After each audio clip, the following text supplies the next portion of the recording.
আজ আমরা যে প্রোগ্রামে সবাই সমবেত হয়েছি সেটা অত্যন্ত আমি বলবো গর্বের, কারণ ভারত সরকার গোটা ভারতবর্ষের সাথে ত্রিপুরাকে যেভাবে জুড়ে নিয়েছেন এবং আমাদের এই ক্ষুদ্র পার্বত্য রাজ্যে আমরা যারা বসবাস করছি, আমরা যারা বিশেষ করে আমরা মৎস্য চাষের সঙ্গে আমরা যারা যুক্ত আছি, আমরা যাতে আরও এগিয়ে যেতে পারি সেই প্রচেষ্টা আমাদের ভারতবর্ষের প্রধানমন্ত্রী শ্রদ্ধেয় নরেন্দ্র মোদীজি করছেন। আমাদের রাজ্যের মুখ্যমন্ত্রীও তিনিও আমাদের জন্য চিন্তা করছেন।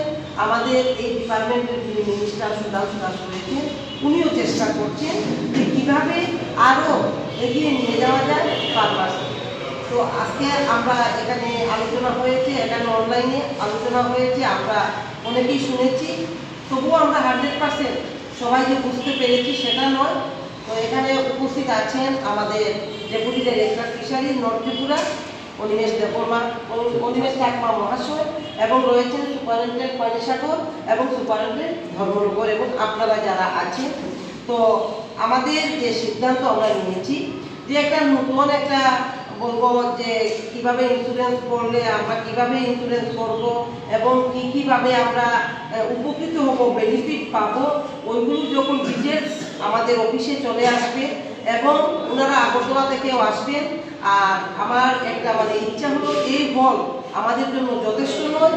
আমি চাইছি আমাদের উত্তর ত্রিপুরাতে যাদের পুকুর ফিশারি এই ধরনের আছে, আমরা যারা মৎস্য চাষের সঙ্গে যুক্ত আছি, আমরা যাতে প্রত্যেকে ইন্স্যুরেন্স করি এবং সেখান থেকে আমরা যে উনি বলেছেন যে যদি কেউ আমার পুকুরে বীজ দেয় তাহলে আমরা ক্ষতিগ্রস্ত হবে আমাদের মাছের, বা হয়তো ফ্লাডের কারণে সব মাছ বেরিয়ে গেছে, বিভিন্নভাবে হতে পারে। যা আপনারা বলেছেন যে পুকুর যদি ভেঙে পড়ে তাহলেও কি পাওয়া যাবে। তো আমাদেরকে প্রথমত বুঝতে হবে যে আমরা যে ইন্স্যুরেন্সটা করব আমরা কীভাবে আমরা উপকৃত হব, কীভাবে বেনিফিট আমরা পাবো।